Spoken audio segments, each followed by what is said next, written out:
Doctor আপনাকে বলছে আপনার ক্যান্সার হয়ে গেছে এবং 30 স্টেজ ওভার হয়ে গেছে। এরপরে আপনি কি ওই অ্যালোপ্যাথিক যে চিকিৎসাগুলো করছেন, এই রিপোর্টগুলো করছেন, সেগুলো কি আপনি সুস্থ হয়েছিলেন? না। সুস্থ হয়েছিলেন না। এখন কি আপনি সুস্থ আছেন? হ্যাঁ, আলহামদুলিল্লাহ আমি অনেক সুস্থ। আসসালামু আলাইকুম ওয়া রাহমাতুল্লাহি ওয়া বারাকাতুহু। সম্মানিত দেশবাসী, আমি cancer specialist doctor SM. Sarwar. আপনারা জানেন যে সারা ওয়ার্ল্ডের ক্যান্সার স্পেশালিস্টরা বলে থাকেন ক্যান্সার হলো নো আনসার।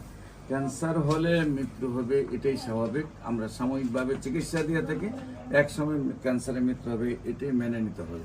একদিকে চিকিৎসা চলে মাসে কয়েক লক্ষ টাকা খরচ, আবার অন্যদিকে রুগীটাও যখন মারা যায়, পরিবার তো ধ্বংসের পথে চলে যায়, রোগীটাও শেষ হয়ে যায়। এমনই একটি রোগ থেকে আমরা যাকে নতুন করে আমরা বলতে পারি প্রজন্ম হয়েছে বা মৃত্যুর বিজয় লাভ করেছেন, সেই একজন ক্যান্সার রোগী। আমরা আপনাদের ওনার আগের রিপোর্টটার প্রতি আপনার ক্যামেরাটা একটু কাছাকাছি আনেন, দেখেন। হ্যাঁ, এখানে টোটালি এই রিপোর্টটা আপনি একটু সবাই একটু ক্যামেরাটা ভালো করে ধরেন। হ্যাঁ, যে অবস্থাটা ছিল, যে ওনার কার্সিনোমা ছিল, 2-3বার রিপোর্ট করা হয়েছে, সব জায়গায় দেখেন আপনারা, ডাক্তাররা বলছে অলরেডি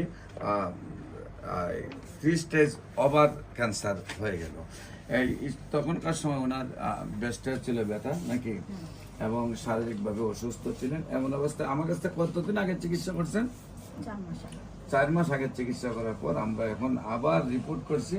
অলরেডি রিপোর্ট একেবারেই নর্মাল। রিপোর্টটা একটু আপনারা মোবাইলে ধরেন।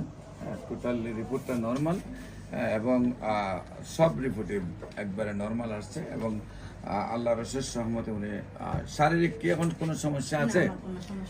আমরা আপনাদের সাথে ওনাকে পরিচয় করে দিই। আপনার নাম? সীমা আক্তার। আপনার স্বামীর নাম? মোহাম্মদ আমানুল্লাহ। উনি কি হয় আপনার? উনি আপনার ভাই। ভাইয়ের নাম কি? মোহাম্মদ মানিক দেওয়ান। আপনার যে মায়ের নাম কি? জয়নব। আপনার আব্বুর নাম? আজি মোহাম্মদ আকবর আলী দেওয়ান। আপনাদের গ্রামের নামটা কি? গ্রামের নাম দক্ষিণ পানগাঁও কেরানীগঞ্জ। Post office